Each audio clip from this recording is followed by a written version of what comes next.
John chapter 3 introduces us to a man. He has a name.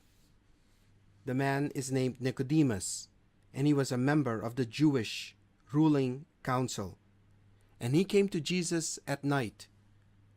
There's a whole list of characteristics that pop out in this very well-known story where Jesus ends up telling Nicodemus that he has to be born again.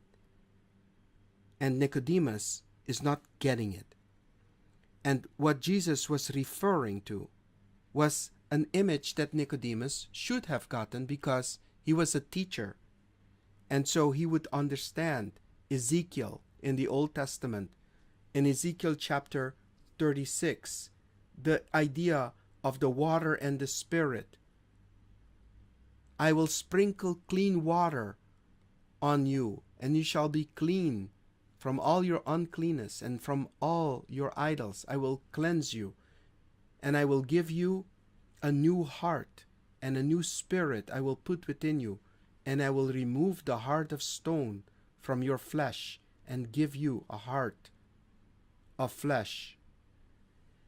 And I will put my spirit within you and cause you to walk in my statutes and be careful to obey, and so forth.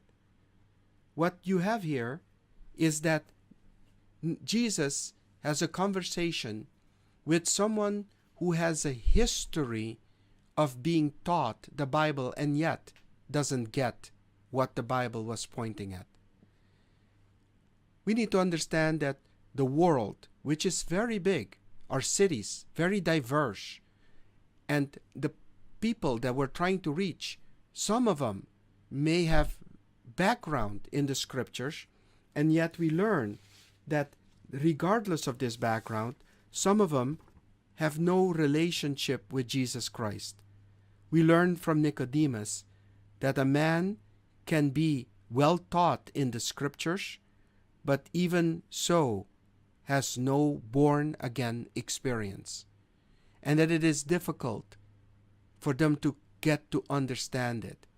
And so explaining it, what does it mean, and how does it change one's understanding of relationship with Jesus Christ?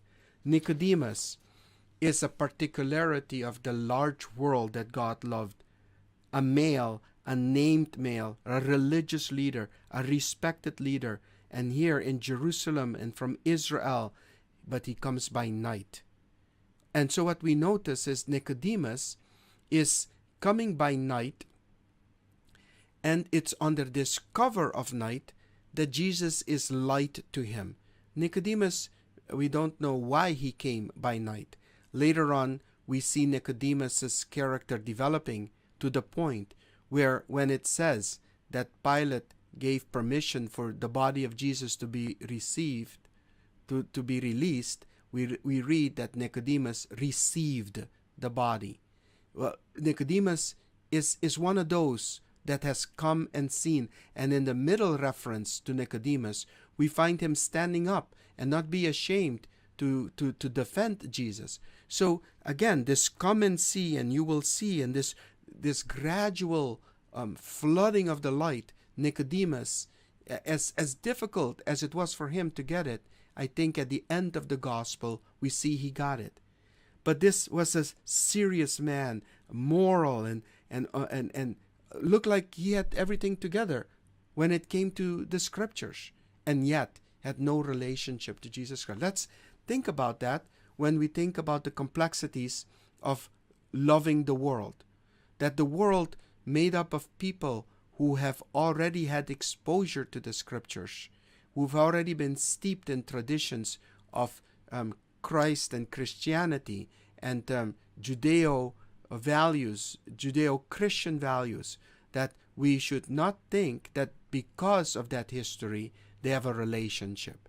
So Jesus seeks out this man and seeks out with patience and with rebuke, because he says, Nicodemus, you should have known this. We find this candidness of Jesus in saying to them, wait, this is something you should have known. And Nicodemus is genuinely asking, how can this be? And this dialogue, we can go and read for yourself on what difference it makes to interact with someone so steeped in the scriptures. And what I read then is that when I got to John 3:16, for God so loved the world, the so is then connected back to something Nicodemus would have understood. So you begin with something they understand and then taking them to something new. God loved us in the Old Testament, Nicodemus. God sent the snakes, Nicodemus. And so also the world now needs to have one who's lifted up.